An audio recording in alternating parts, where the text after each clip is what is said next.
Welcome to your Daily Dose of Sunday School, episode 154. We continue to look at the ninth commandment.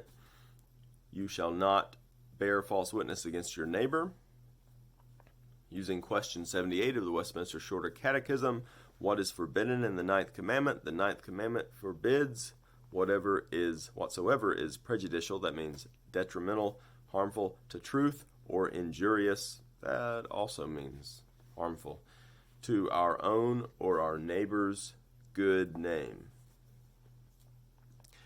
So obviously, we talked about not harming our own good name. Obviously, very central is protecting our neighbor's good name. Psalm 15, verses 1 through 3. O Lord, who shall sojourn in your tent, who shall dwell on your holy hill, he who walks blamelessly and does what is right and speaks truth in his heart, who does not slander with his tongue and does not know evil to his neighbor, nor takes up a reproach against his friend. Let's keep going.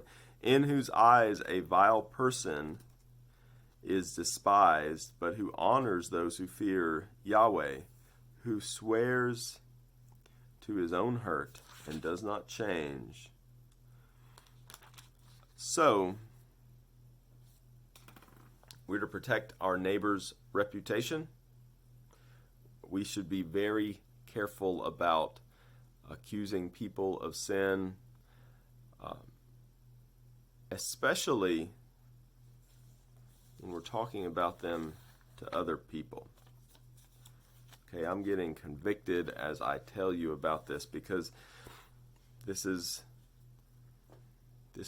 an area where most of us need to be very careful. It's very easy, if not to talk about people behind their back, to listen to other people talk about people behind their back. But we want to be careful that we don't slander, as it says, that we don't do evil to our neighbor and take up a reproach against our friend.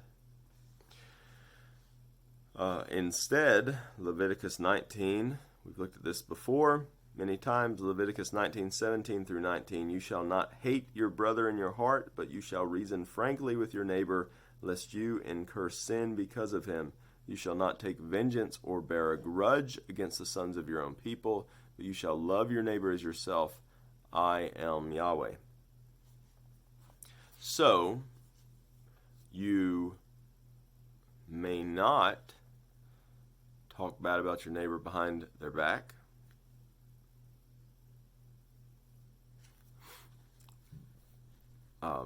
But you must, when you have something against your neighbor, reason with them frankly. This is from Leviticus, so that you don't incur sin. If you think they've done something wrong, but you don't want to talk to them about it, you'd rather just keep it in or talk about it to other people, well then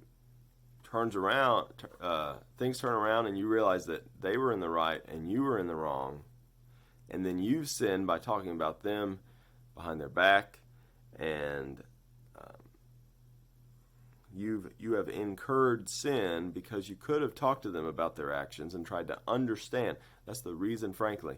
You could have tried to understand their actions instead of making them look bad in front of other people. As I said, I'm feeling convicted here. This is a difficult thing, but it's something we need to be aware of. I had one of my former pastors. He said that if somebody starts bad-mouthing somebody behind their back, that your response should be, oh, do you want to go talk to them together? So typically, I mean, that would be the right thing to do if they'd actually sinned. Actually, you're supposed to talk to them by yourself first. But that's a good way to shut down kind of a gossipy, complainy conversation, because the people who are saying those things, they don't want to have anything to do with saying it to the person's face most of the time. And if you're not wanting to be guilty of indulging in slander, listening to slander, spreading around things that, sometimes when certain people start talking, you are confident that that this is going to be kind of overly negative view of what someone else has done. And so this is really, I need to try it in certain situations, and need to be slower to accuse people of wrong.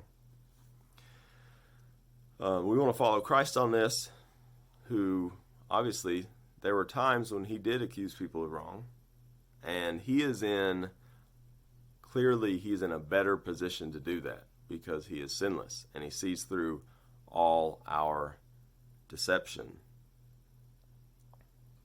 So we want to do that, and so there's a limit to how well we can do what he does, but we still want to follow him in that, because the psalm says, Psalm 15:4, in whose eyes a vile person is despised.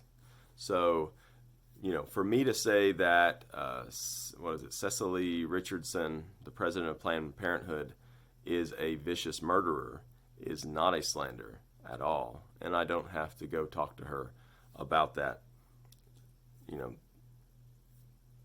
But we're not really talking about those things. We're talking about someone did this or that, and the people who are supposed to be their friends, instead of maybe discussing it with them, are interpreting it in the most negative way possible behind their back, when they could have talked to them about it or cover over the offense, because when you think about it, it wasn't that big of a deal a lot of times.